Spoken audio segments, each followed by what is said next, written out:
Susan is a patient who was diagnosed with MS 18 years ago. She talks about her experiences leading up to the diagnosis, how her life changed after learning that she had MS, and what motivates her to persevere today. Hi, my name is Susan Zerntoffer, and I am what you would call a real native New Yorker. I've never lived off the island of Manhattan. I've never lived in a house, only in an apartment. Even though I do drive and love to drive, I've never owned a car. I grew up riding the subways of the city, mostly the A train, and spend my life walking the streets of New York, which is what you do when you live in New York City. You just walk. I started out as a special education teacher.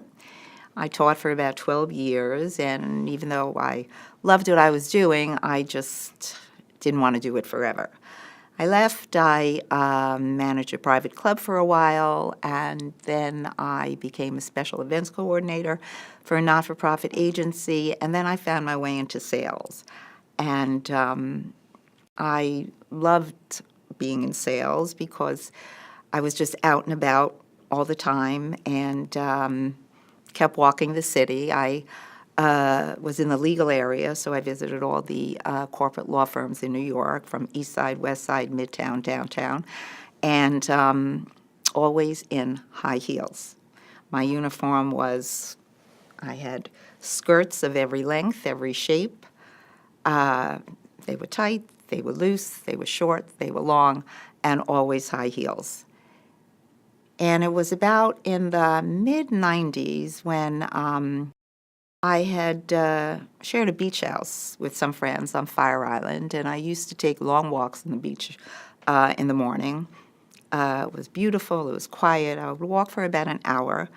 And as I was getting back to my house, I noticed that my left leg started just dragging a bit.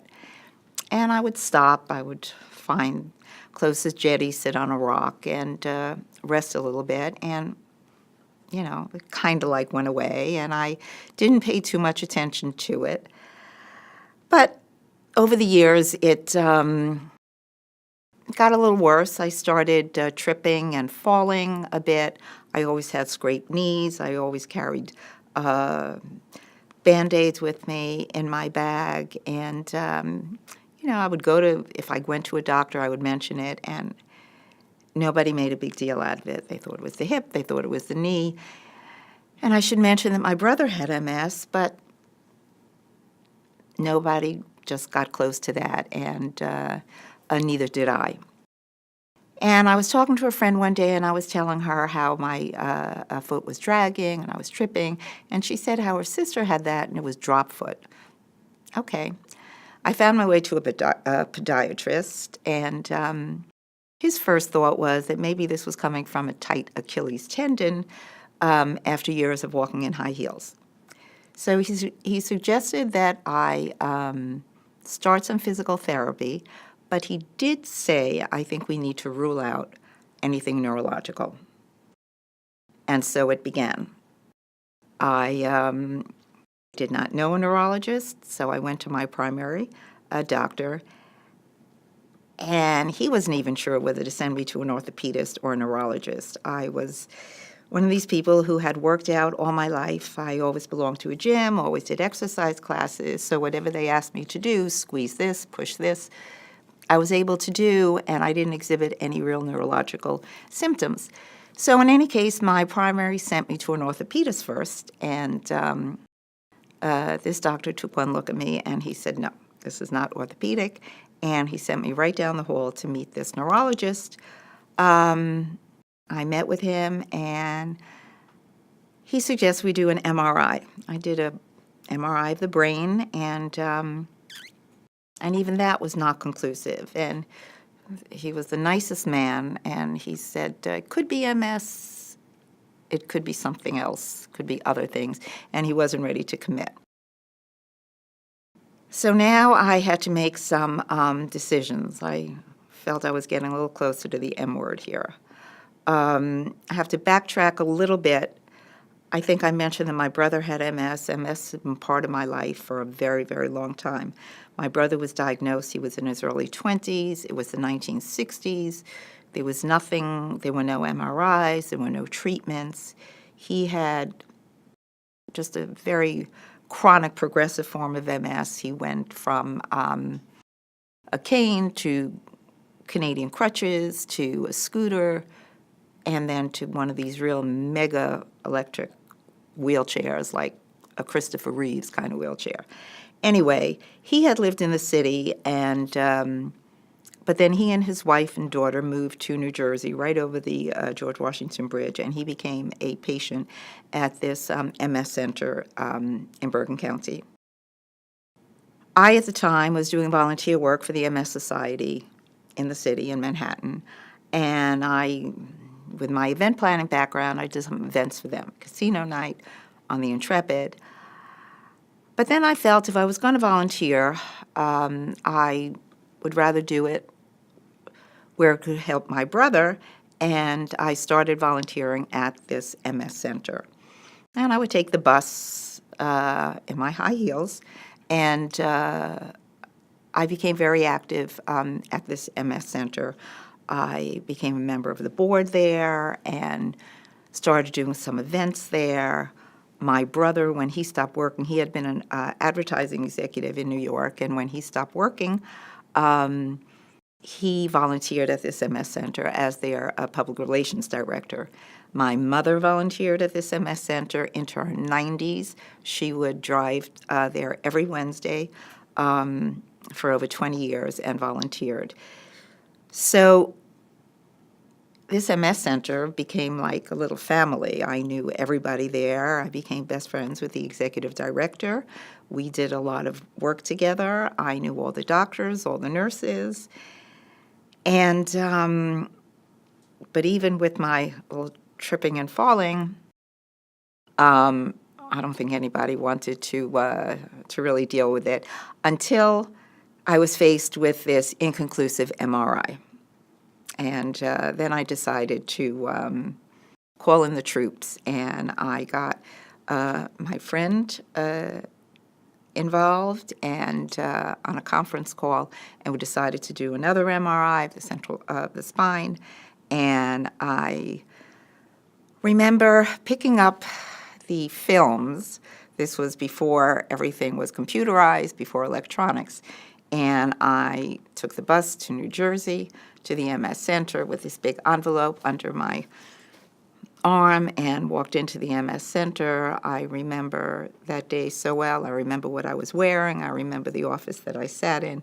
I remember the nurse who took the intake, and I remember the nurse whose shoulder I cried on when it was, when I was told the diagnosis was MS. So that was kind of like a little bit of a life changer. And like other people have said, you know, as much as this was my greatest fear, my biggest nightmare, there was also a sense of relief that now I knew what it was. And after years of really being in total denial that now it was MS, and okay, now what were we going to do about it? And I always said the bad news is I had MS, the good news is I had this MS center, because we just moved into action immediately. And it was decided that I should start this form of treatment, a pretty aggressive form of treatment. Was a chemo treatment to slow down the progression of the MS, which I did for about 2 years. I then started one of the therapies, an injectable, which I still am doing. This all was about the year 2000 when I was diagnosed, and I'm still doing the injectable now. From that moment on, I did whatever was available to me and whatever I could do to slow down the progression and just to keep walking. I started physical therapy immediately. I have been to more physical therapists than I can count. Some were better than others, and it's hard to find a good physical therapist that knows about MS and knows about neurological issues, but fortunately, I did find a few along the way. I did PT, I did OT. I have a little weakness in my hand, so I do OT. I was told about this electronic stimulation device that helps stimulate the nerve to pick up the foot. I pursued that. I started using that on my right leg, then on my left leg. I then developed a knee problem, which happened after years of compensating, so I started using a brace. When I first was diagnosed, I was walking without anything, and a few years after, I started using a cane. One of the best things I did for myself, I need to add, is that I got a dog when a year before I was diagnosed with MS. My mother thought I was crazy because I was single, living in New York. I was never home. I was always out and about, meeting friends after work. And she said, "Why are you getting a dog?" I said, "Well, maybe it's time for a change." And bottom line was the best thing that I ever did for myself. I always say, I had a little Maltese for 14 years. Now I have a little Yorkie. I always say, I'll go out and take my dog for a walk, but I wouldn't take myself for a walk. So having a dog was a very positive thing for me. And I remember I was using a cane and walking my dog. At that time, her name was Olive. I had taken a writing class, was taking a writing class, and I said to my writing instructor, I said, "Well, I've gone from Martinis to Maltese, but I don't want to name a Martini." And she said, "How about Olive?" I went, "Perfect." So I found the perfect Olive for myself, and the first few years, we just walked all over. A few days after I had her in a little bag. I walked down to 59th Street. I said, "Olive, welcome to Bloomingdale's." We did Bloomingdale's. We did Central Park. We did the doggy parks. We went all over. And needless to say, as my MS started progressing, my walking got a little slower, got a little worse. I started using a cane. And I remember the corner. I was on 76th Street and 2nd Avenue. And my balance was a little off, and it was getting a little harder with the cane and with walking Olive. And I said, "Okay, Susan, now what are you going to do? You want to keep walking? You want to keep walking with Olive?" And I said, "Okay, I'm going to get a walker." And that's what I did. I remember with my birthday, my mother came in to meet me for lunch, and first we went into the surgical supply store. And it was my birthday gift to myself. I got a walker. First, I wanted this tiny, the most obscure thing I could get. But this guy, Perry, who helped me, he said, "No, if you're going to walk your dog, you need something a little sturdier." So he brought me this gray hospital walker, and I have to say I wasn't too happy. He said, "Okay, wait a second, I might have something else." And he brings this pink walker with flowers. I went, "Okay, it's starting to look a little bit better." Well, this has become my Mercedes, my walker, and I just walk all over with it. And here it is, about 18 years later, that I was diagnosed, but actually it's longer because I'm sure it started years before. And so, it's like, so how is it living with MS in New York City? And for me personally, I can't think of a better place that I would want to be than in New York City. Number one, I can still walk. I can keep walking. The worst part about having MS in New York City are the sidewalks, but everybody has a problem with the sidewalks because it's full of cracks, it's full of, holes, and I know the sidewalks in my neighborhood like the back of my hand. I know where the holes are, I know where the slants are, I know what sidewalks are good, which aren't so good. But I am still walking. The conveniences of living in New York City are great. Everything is so accessible. There are, as long as I can keep doing the stairs in my building and getting in and out of cars, I can go I can go anywhere. I'm consider myself very lucky because I know that my MS could be a lot worse. And I was gifted with a very positive attitude. It's like in my DNA. My mother had it, my brother had it, and I have it. And I continue to be just grateful for the things that I can do.